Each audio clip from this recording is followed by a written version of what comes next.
Good evening and welcome to the Guyana TV9 News Bulletin for Friday, January 2nd, 2026. I'm Adana Dorek. A prosperous 2026 to our viewers. In the headlines tonight, Kanji robbery murder. 2 men, teenager remanded for killing of Chinese national. 24-hour ultimatum. President Ali orders crackdown on undeclared gold. GRA uncovers illegal vehicle scheme linked to Azuddin Mohammed. Clearer laws, stronger justice. Guyana updates legal framework. Crime destroys families. Democracy. President Ali backs strong actions against narco-trafficking. And citizens welcome new tin policy, praise government initiative. Now, for the news in depth. Drug trafficking isn't just a security issue, it's a threat to families, communities, and democracy itself. President Dr. Mohammed Irfan Ali says Guyana stands firmly with the United States in confronting narco trafficking, pushing back against claims that the Caribbean is a weak link in the fight against transnational crime. Here's more. President Dr. Mohammed Irfan Ali says suggestions that CARICOM is failing to act against narco-trafficking are unfair, insisting that Caribbean leaders have long been sounding the alarm on the dangers facing the region. Speaking during a recent exchange on regional security, the president stressed that drug trafficking, gun smuggling, and illegal gold trade are not abstract crime. They have real consequences for ordinary people. Communities are destabilized, families are torn apart, and young lives are lost as criminal networks exploit weaknesses across borders. As a founding member of CARICOM and the host of the organization's headquarters, President Ali said regional cooperation and multilateral action remain central to Guyana's approach to security. And I think it's unfair to say that, and I will not speak for my colleagues, but let me say this. Collectively, I went to many CARICOM meetings where we expressed concerns about drug trafficking, gold smuggling, and other form of illicit activity within our region, utilizing our maritime space and our airspace. There is no doubt that the entire CARICOM spoke up against this, including gun smuggling. We all ask for action to be taken. This brings me to my personal position. I support completely every action taken to eradicate drug trafficking, terrorism, gold smuggling within this region. The head of state said he fully supports decisive action to dismantle transnational criminal networks, warning that unchecked crimes undermines democracy, fuels corruption, and erodes public trust. He emphasized the human toll, lives lost, families displaced, and communities living in fear, adding that the United States has a reliable and committed partner in Guyana. It undermines democracy, it undermines freedom, it supports corruption, it destroys societies. What about the tens of thousands of persons who lost their lives, families displaced and damaged because of these people, these criminals who operate? So the U.S. have a solid partner in Guyana. President Ali says the fight against narco-trafficking must remain focused on protecting people, preserving democracy, and ensuring long-term regional stability. Faith Sandy, Guyana TV9 News. Coal miners operating outside the law are now on the clock. The president has ordered an immediate crackdown on undeclared gold production, giving some miners just 24 hours to comply or face deregistration, prosecution, and expulsion.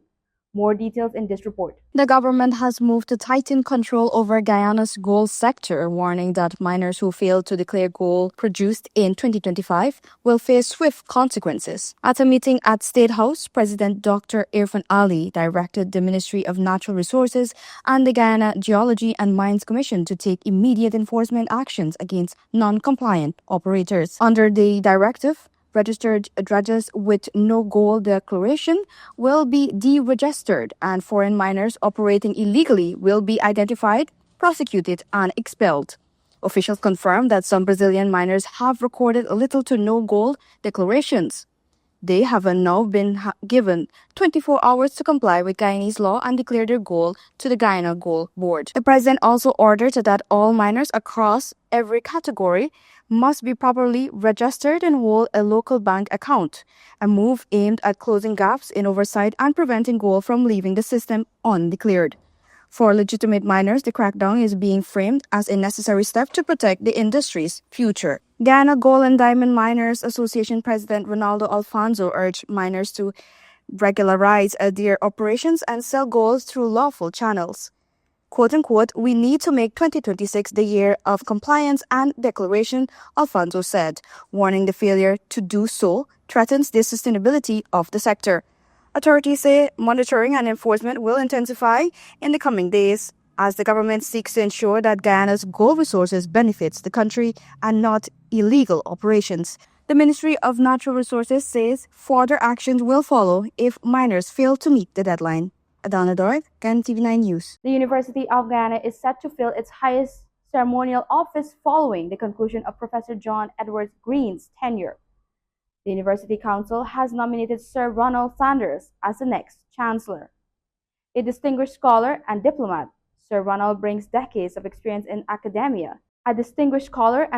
Sir Ronald brings decades of experience in academia, international governance, and diplomacy. He currently serves as Antigua and Barbuda's ambassador to the US and the OAS and has held senior roles in UNESCO and the OAS Permanent Council. The government of Guyana welcomed the nomination, highlighting Sir Ronald's potential to strengthen UG's leadership and global influence. 3 males, including a 17-year-old boy, have been remanded in connection with the brutal robbery and murder of a Chinese national in East Kanji, Berbice, a crime that has shaken the local business community. More details in this report. Colin Morris and Peter Baker, both 29 and residents of 4th Ordnance Housing Scheme, Kanji, along with a 17-year-old of Bunbush Dam, appeared before Magistrate Michelle Matthias at the New Amsterdam Magistrates Court on Friday. The trio is accused of murdering 61-year-old Cheng Yongping during the course or furtherance of a robbery at Cumberland Village, East Kanji, on Monday, December 22. The charge is indictable, and as a result, no plea were taken. Police Prosecutor Sergeant Mark Edwards informed the court that the case file is not yet completed, as the post-mortem report for the deceased is still outstanding. Attorney Chandra Sohan represented Morris and Baker, while the 17-year-old appeared unrepresented. Morris and Baker were remanded to prison while the juvenile was sent to the Juvenile Holding Center. The matter has been transferred to the Reliance Magistrates Court and is scheduled to be heard on January 14, 2026. Police investigations revealed that on the morning of December 22, Chen Yongping and 32-year-old Chen Dung-rong, who jointly operated a chips business, were returning from the Port Morant market, where they had gone to purchase cassava. The attack occurred around 5 a.m. as the men made their way back. According to police, the victims were confronted by 2 men armed with knives who assaulted and repeatedly stabbed them. Both men were rushed to the New Amsterdam Public Hospital for emergency medical treatment. Yongping later succumbed to his injuries while receiving care, while Dong Rong, who suffered a fractured skull, was admitted and later discharged. A post-mortem examination conducted on December 24 determined that Yongping died from shock and hemorrhage due to multiple stab wounds. Police said the attackers made off with an iPhone 12 Pro Max valued at approximately $322,000 and an undetermined sum of cash belonging to the deceased. They also stole $150,000 in cash and another iPhone 12 Pro Max valued at about $342,000, which belonged to Chen Dong-rong. On Monday, December 29, 2025, police arrested the 3 accused. Investigators have since indicated that the suspects later confessed to their involvement in the crime. Faith Sandy, Guyana TV9 News. The Guyana Revenue Authority is investigating several of its employees for allegedly helping businessman Azardin Mohammed transfer vehicles illegally between November 27 and December 5, 2025, in breach of AML and motor vehicle regulations. Records show the same staff handled inspections, approvals, payments, and deliveries. Many to addresses in Republic Park, Atlantic Gardens, and Hilltop, Timeri. 11 suspicious transfers, including luxury vehicles, have been identified. The GRA warned all involved will face prosecution, with arrests expected soon. The public is urged to report any illegal activity confidently at 227-6060, extensions 3201, 3212, or 3408. More news after the break. Stay tuned. Guyana Channel 9 is now Guy TV9, proudly under new management. We're building stronger with a balanced and open platform for all advertisers. Whether you're promoting a business, service, or event, your message belongs right here. So choose your spot, news, prime time, or anytime, and reach viewers across Guyana. With affordable rates and professional service, Guy TV9 is your partner in progress. So visit us at Lot 21A, Lamaha Street, Georgetown, in the Century 21 building, or call 600-5006 or 761-5006. Guyana TV9. New leadership, fresh outlook, real results. Want to place your death announcements and in memoriam messages on Channel 9? Call 592-761-5006, 710-5008, 600-5006. Or visit our office at Lot 85A Lamaha Street, Albertown, Georgetown, Century 21 building.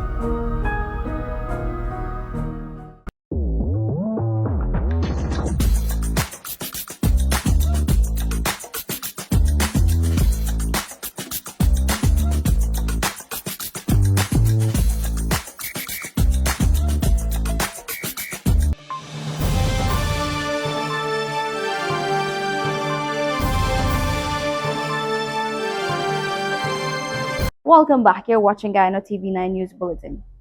As debate continues over Guyana's new vehicle tint policy, many citizens across Georgetown and other communities are largely welcoming the initiative, praising the government for taking action they believe will strengthen public safety, while also acknowledging the practical role tint plays in protecting drivers from sun and reducing eye strain. Across Georgetown and other communities, citizens shared their perspectives, with many voicing approval of the policy and commending the government for taking action they believe will improve public safety. Others highlighted the everyday benefits of window tint, pointing to relief from the sun and protection of their eyes while driving, but still agreed that reasonable limits and proper regulation are necessary. I feel good about the 20% for now because of the sun, and sometimes travel with some old lady, they can't see properly, the sun bad in the eyes and them things. So I will be grateful for that for the time being. I am comfortable with that, very, very comfortable with that. I cannot stand the sight of these we call black boxes on the road. You can't see in nor through the car. If you come to a corner and you need to see through the car to see what's on the other side, there's total abstract. You cannot see anything. So I'm happy with the decision that the minister is making pertaining to tint. You can't ever see the minibus. Most of the heavily tinted vehicles can't ever see another vehicle that approaching them. Because when the vehicle is close to them, then you can mash and brakes. So, whosoever implement the things I'm supposed to be reduce, it's just a good idea. It's a good idea. I could do whatever system the government put in order. Gotta work along with that so far. At least for business people, I don't know, maybe you transacting money and transporting cash, maybe they might, want the tint, but not much I could do. Work along with the system. Adana Doric, Guyana TV9 News. For years, Guyanese have lived under laws scattered across decades of amendments, often difficult to find, understand, or apply. That's about to change. On January 14, Guyana will officially launch a fully revised set of its laws and law reports, a move the Attorney General says strengthens access to justice and legal certainty. More in this report. Attorney General and Minister of Legal Affairs Anel Nandulal has announced the upcoming launch of a revised edition of the Laws of Guyana, marking the country's first comprehensive legal update since 2012. The new publications consolidate all amendments and new laws passed between 2012 and December 31, 2021, bringing them together in one authoritative, updated framework. Speaking on his weekly program, Issues in the News, Nandulal explained that the law revision is more than an administrative exercise. It determines what the law actually is at a given point in time. The law revision exercise extended as far back as 1977, because since 1977 we never revised the laws of this country until 2012. So you had a large volume of laws to revise, to bring in all the amendments, find them, bring them together, insert them into the principal law, and then put all the new laws together, renumbering them. And when that process is completed, it's called revised, the revised laws of Guyana. The Attorney General formally confirmed that the revised laws and updated law reports of Guyana will be launched on Wednesday, January 14th, with the laws reflecting the legal position as of December 31, 2021. I am pleased to report that the launch of the revised laws of Guyana and the Guyana Law Report will take place on Wednesday, January the 14th. Wednesday, January the 14th. Revision of laws is the process whereby all the amendments that have been made to principal legislation and all the new laws are consolidated into volumes and published one time as the laws of the country as of a particular date. The date here will be the laws are revised as of the 31st of December 2021.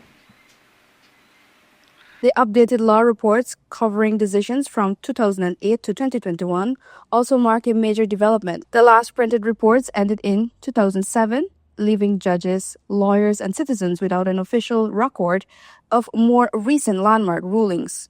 Nandal explained that court decisions guide future judgments, ensuring consistency and fairness across the justice system, a principle known as precedent. As soon as we launch this up to 2021, December, we will begin a process to start to compile from 2022 to the next set of years. That process has already begun. And this has to be a continuous exercise. And this is the responsibility of the Attorney General Chambers. And I am pleased to announce that we have completed these landmark achievements. And these are not ordinary achievements. They are very tedious work, complicated work, time-consuming work, and they cost a lot of money. With the new revisions, the number of law volumes will expand from 14 to 28, with 200 complete sets to be printed. Soft copies will also be made available, significantly widening public access to Guyana's laws. Officials say work on the next phase of revisions, covering laws passed after 2021, has already begun. Adana Doric, TV9 News. The government of Guyana has reaffirmed its commitment to land regularization and the distribution of land titles as residents of Greenwich North Region 3 began receiving their certificates of title this week under an accelerated national program.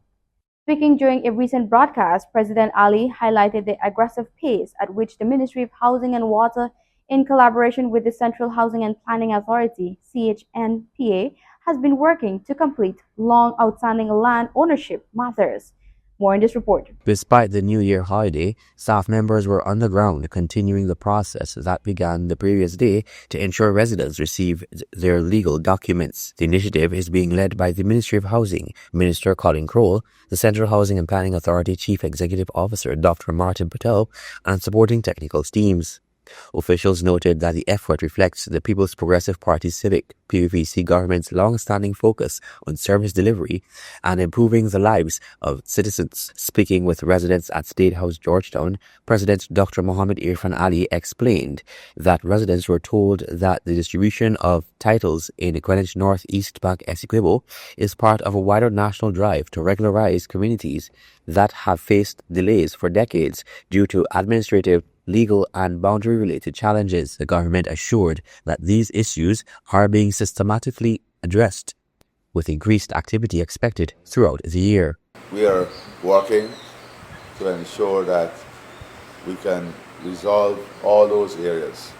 So this year you will see a multiplier effect in terms of our activism to try to get this process completed. So we're not going to be long this afternoon, but I want to tell you how thankful we are that we have this opportunity in this time in the history of our country when we will celebrate our 60th independence, to be of service to the people of Guyana. In Region 3 alone, officials reported that since 2020, a total of 2,953 land titles have been issued. Between January and November of last year, 872 certificates of title were distributed, with thousands more processed since the PPC returned to office. From 2025, more than 2,000 titles were completed in the region. Minister Vanessa Ben, Minister within the Ministry of Housing, explained the Greenwich North regularization process, which began in 2009, experienced setbacks between 2015 and 2020 due to stalled development and changes in settlement patterns. Since 2020, the government has restarted and advanced the work addressing issues related to relocation, resettlement, and boundary disputes. I want to give the public the assurance that this is not something that is a one-time activity. It's not being selective. It is an effort that will continue across our country in all the areas that are going through the process of regularization and relocation. And so if there are any concerns with regard to, why is this community or why is not that community, every community will get its turn. And those times are very fast coming upon us. Because authorities also outlined plans to complete regularization in several other communities in Region 3, including Stewartville, Iflot, Leonora, Denamsel, Hague, Windsor Forest, Anna Catharina, Wales, and areas along the west bank of Demerara. Similar exercises are planned for the East Coast, communities such as Monrepo, Lusignan, Buxton, Vigilance, and Plaisance. Officials emphasize that the program is not selective and will continue nationwide, assuring citizens that every community undergoing regularization will be addressed in due course. The government aims to bring many of these areas fully on stream by the end of 2026. Residents received their titles were congratulated, with officials underscoring that secure land ownership is critical for family stability, future investment, and national development. The government concluded by recommitting itself to serve all Guyanese and delivering on its mandate even on public holidays. Colin Abrams, Ghana TV9 News. Now for some news out of Jamaica. A 4-year-old child died after being shot during a deadly firefight between police and gunmen in Browns Lane area of Granville, St. James, shortly after midnight on New Year's Day, when a joint police-military team responded to intelligence and reports of illegal gun salutes despite repeated public warnings. Reports are that officers came under gunfire from armed individuals allegedly gathered with prohibited firearms, returned fire, and later found 2 men with apparent gunshot wounds who were pronounced dead at hospital, while a high-powered rifle was seized. A 68-year-old woman was also injured and treated, and a 4-year-old child who sustained gunshot injuries during the exchange later succumbed while receiving medical care. Internationally, US President Donald Trump has issued a stark warning to Iran, threatening intervention of authorities kill peaceful protesters. Quote unquote, "We are locked and loaded and ready to go," Trump wrote on social media, vowing that Washington will come to their rescue amid a week of nationwide unrest sparked by economic collapse. At least 8 people have reportedly died in clashes with security forces as protests rage across at least 8 people have reportedly died in clashes with security forces as protesters rage across Tehran, with demonstrators calling the end of Supreme Leader Khamenei's rule. Iran responded defiantly, with a senior advisor to Khamenei's warning that any U.S. interference would destabilize the Middle East and destroy American interests. And that has brought us to the end of tonight's newscast. Remember to check out our Facebook and YouTube platforms at GUI TV9 for more trending stories. I'm Madana Doric, wishing our viewers a blessed and prosperous 2026 on behalf of the Ghana TV9 News team. Good night.